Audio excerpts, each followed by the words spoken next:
వివాహాలకు సంబంధించి సుప్రీంకోర్టు నిన్న కీలక జడ్జిమెంట్ ఇచ్చింది. సాంప్రదాయ ఆచారాలను పాటించకుండా పెళ్లి జరిగితే ఆ పెళ్లిని జ్యుడిషియరీ పరిగణలోకి తీసుకోబోదని చెప్పిందనమాట. పెళ్ళంటే కేవలం ఆట పాట విందు చిందు ఇవి మాత్రమే కాదు. పెళ్ళంటే సెరిమనీస్ ఉంటాయి. హిందూ వివాహం అనేది ఒక పవిత్రమైన ఒక సెరిమనీ. ఆ సెరిమనీలో మాంగళ్య ధారణ, సప్తపది రకరకాల ఆచారాలు ఉంటాయి. ఈ మధ్య చాలామంది వీసాల కోసం పెళ్ళి కాకముందే రిజిస్టర్ ఆఫీస్కి వెళ్ళి ఒక సర్టిఫికేట్ తెచ్చుకుంటున్నారు, మా ఇద్దరికి పెళ్ళైందని చెప్పి.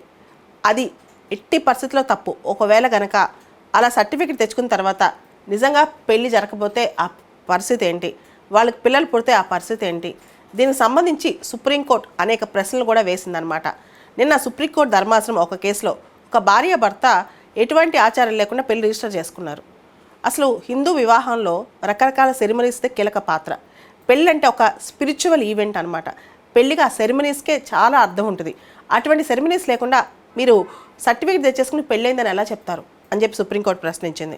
సమాజంలోనూ కుటుంబ వ్యవస్థలోనూ వివాహం అనేది చాలా కీలకమైన అంశం. భారతదేశంలో యువతీ యువకులు వివాహం అనే వ్యవస్థకు సంబంధించి సరైన అవగాహన కలిగి తెలిసి పెళ్లి చేసుకోవాలని, ఆ ప్రొసీజర్కి గౌరవం ఇవ్వాలని చెప్పి, అదొక ట్రివియల్ ఎఫైర్ కాదు, ఒక చిన్న విషయం కాదు. ఈరోజు చేసేసుకుని రేపు విడగొట్టుకోవడానికి లేదా ఒక సర్టిఫికేట్ తెచ్చేసుకుని పెళ్ళి అయిపోయిందని చెప్పుకోవడానికి అంత చిన్న విషయం కాదు. వివాహ వ్యవస్థ అనేది మన సమాజానికి చాలా కీలకం అని చెప్పి కూడా సుప్రీంకోర్టు నిన్న వ్యాఖ్యానించింది. మాంగళ్య ధారణ, సప్తపది అనేవి పెళ్లిలో చాలా కీలకం. ఇవి లేకపోతే పెళ్ళే జరగనట్లు.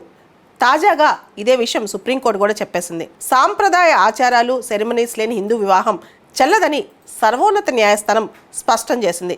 హిందూ వివాహం అనేది కేవలం ఒక ఆట పాట, మందు విందు చిందు లేదా వాణిజ్యపరమైన లావాదేవీలు అంటే కట్నం ఇచ్చుకోవడం పుచ్చుకోవడం అలాంటి కార్యక్రమం కాదని చెప్పి సుప్రీంకోర్టు ఉద్ఘాటించింది. హిందూ వివాహ చట్ట ప్రకారం సంప్రదాయ వేడుక జరగందే అది పెళ్లిగా భావించలేమని, గుర్తించలేమని సుప్రీంకోర్టు చెప్పింది. హిందూ వివాహం ఒక గొప్ప సంస్కారం అని, మన సమాజంలో అతి గొప్ప విలువ గల ఒక ఇన్స్టిట్యూషన్ మ్యారేజ్ అని చెప్పి, దానికి సరైన హోదా గౌరవం మనం కల్పించాలని చెప్పి, అదొక మత కర్మ అని కూడా చెప్పి సుప్రీంకోర్టు ఉద్ఘాటించింది.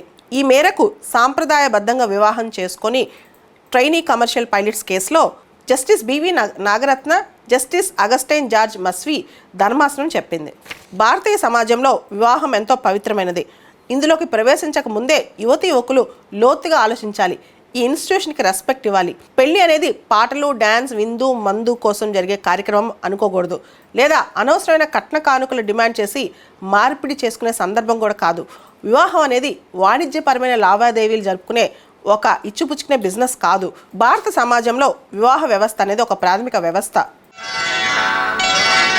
శ్రీరస్తు శుభమస్తు, శ్రీరస్తు శుభమస్తు, శ్రీరస్తు శుభమస్తు, శ్రీరస్తు శుభమస్తు.